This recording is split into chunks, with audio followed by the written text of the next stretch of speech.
Think you know Japanese history? Ninjas in black, katana everywhere, noble samurai? Yeah, not quite. Let's bust 5 Japanese myths you probably still believe.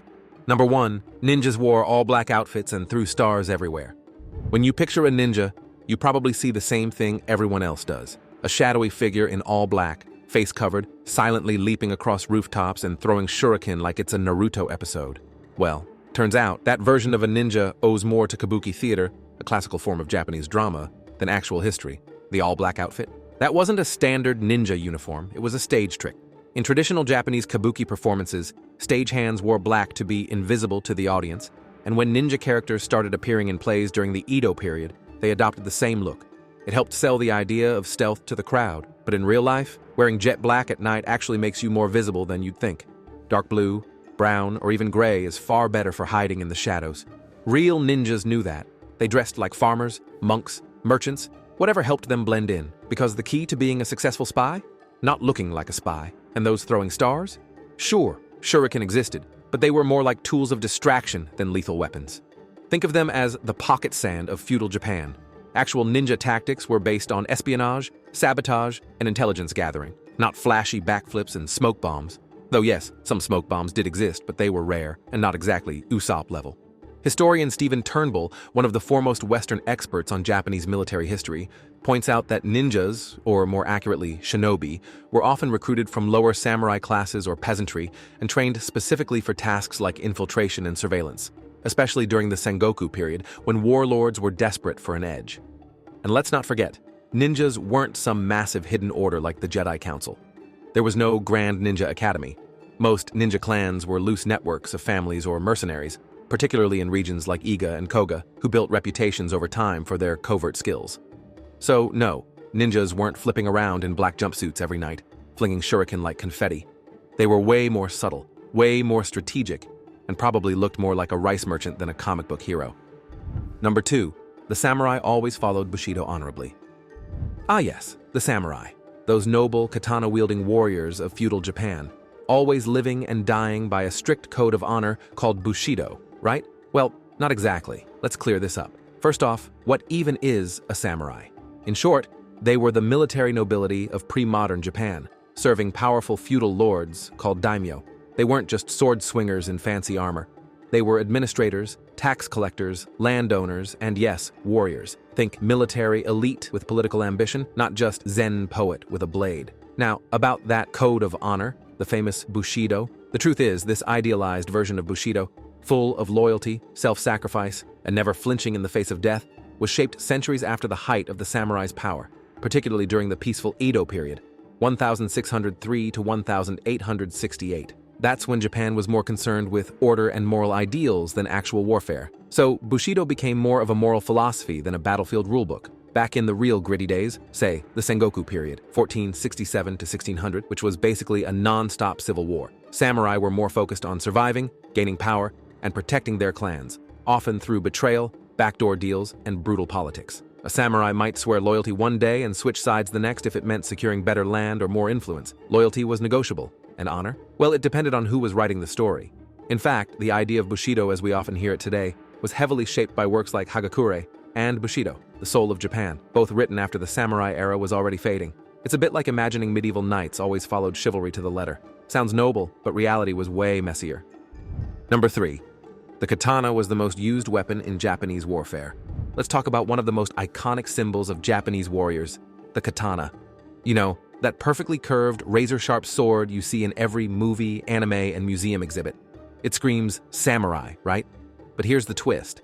The katana wasn't always the samurai's weapon of choice on the battlefield. In fact, for most of Japanese history, the katana was far from the go-to weapon in war. Instead, samurai warriors primarily relied on the yumi, Japan's famous longbow, and the yari, a versatile spear. The bow was especially important, as early samurai were expert archers. They would rain arrows down on their enemies from a distance before charging in. Spears, with their long reach, were also incredibly practical for the kinds of open-field battles common in Japan's feudal era. Why? Because these weapons suited the style of warfare much better. Battles were often chaotic and involved large numbers of troops. Archery allowed warriors to engage from afar, and spears were perfect for formations and close combat. The katana, while deadly in close quarters, was more of a sidearm in these situations. Now, don't get me wrong, the katana was a masterful weapon and became legendary over time, but its rise to iconic status really took off during the Edo period, when Japan experienced relative peace under the Tokugawa shogunate. With fewer wars to fight, the samurai's role shifted from battlefield commanders to bureaucrats and status symbols. The katana became more about personal defense, ceremony, and fashion than pure battlefield necessity. So next time you picture a samurai slicing through enemies with his katana in hand, remember that real samurai spent a lot more time pulling back a bowstring or thrusting a spear. The katana was the stylish sidekick, not the leading actor, until the era of peace turned it into the star it is today. Number 4. Women had no power in ancient Japan. Alright, let's take a break from swords and battlefield myths and talk about something way too often overlooked, the role of women in ancient Japan. There's this big misconception floating around that women had absolutely zero power back then, as if they were completely sidelined from history. But hang on a second, let's rewind, especially to the glittering Heian period, and see what was really going on. So, yes, by the time the samurai and feudal lords rolled into town, things definitely tightened up for women. Confucian ideals and rigid patriarchal norms began to shape society, and women's rights got increasingly restricted. But go back earlier, to around the 8th to 12th centuries, Japan wasn't always like that. In fact, in Heian-era Japan, noblewomen were cultural powerhouses. They weren't just sipping tea in the background. They were shaping art, literature, and even politics from behind the paper screens. Let's talk about Murasaki Shikibu for a moment. She was a lady-in-waiting at the imperial court and, wait for it, the author of The Tale of Genji, widely considered the world's first novel. That's right, centuries before Shakespeare picked up a quill, Murasaki was writing a rich, emotional saga that explored love, power, and court life with more depth than most Netflix dramas. And guess what? Her contemporary Sei Shonagon was also a sharp-tongued writer who penned The Pillow Book, a diary full of observations, wit, and royal court gossip. Basically, these women were the original influencers, dropping literary bombs while the dudes were still learning how to write poetry.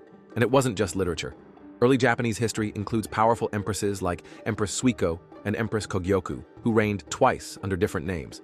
Women could own property, manage estates, and sometimes even wield serious political influence. The matrilineal roots of early Shinto society gave women a bit more visibility and status than in many neighboring cultures at the time. Of course, we're not saying ancient Japan was a feminist paradise. Life was still heavily shaped by class, gender roles, and evolving systems of control, but painting women as entirely powerless throughout Japanese history, that's just not true. They had moments, sometimes centuries, of real influence, especially when you zoom in on the right chapters of history. Number 5. The Emperor of Japan always held political power. There's a popular idea that the Emperor of Japan was always the big boss, the supreme ruler pulling all the strings since the dawn of time. But nope, while the Emperor has always been a central figure in Japanese identity, for most of history, let's just say he wasn't exactly calling the shots. In reality, Japan's emperors often played more of a spiritual and symbolic role than a political one. Think divine figurehead, respected, revered, and essential for legitimacy. But not the person handing out battlefield orders or tax policies. For centuries, actual power was exercised behind the throne. By whom? Oh, just a revolving door of powerful families, military dictators, and political strategists. Take the Fujiwara clan, for example. From the 9th to the 11th centuries, they mastered the art of ruling without ruling, controlling the imperial court by marrying their daughters into the royal family and becoming regents for child emperors. They were the political puppeteers, and the emperor, a ceremonial figure whose main job was to be descended from the sun goddess Amaterasu and preside over rituals. Then came the shoguns, military leaders who didn't just overshadow the emperor, they flat out ran the country. The Kamakura shogunate and the later Tokugawa shogunate were eras when emperors lived in Kyoto, away from the action, while shoguns ruled from Kamakura or Edo, now Tokyo, commanding armies, writing laws, and shaping the nation's fate. It wasn't until the Meiji Restoration in the late 19th century that the emperor was restored to actual governing power. Before that, he was kind of like the face of the brand, super important for legitimacy, but not the CEO making the daily decisions. And even today, Japan's emperor is a constitutional monarch with no political power, much like royalty in the UK, revered, respected, but not running cabinet meetings.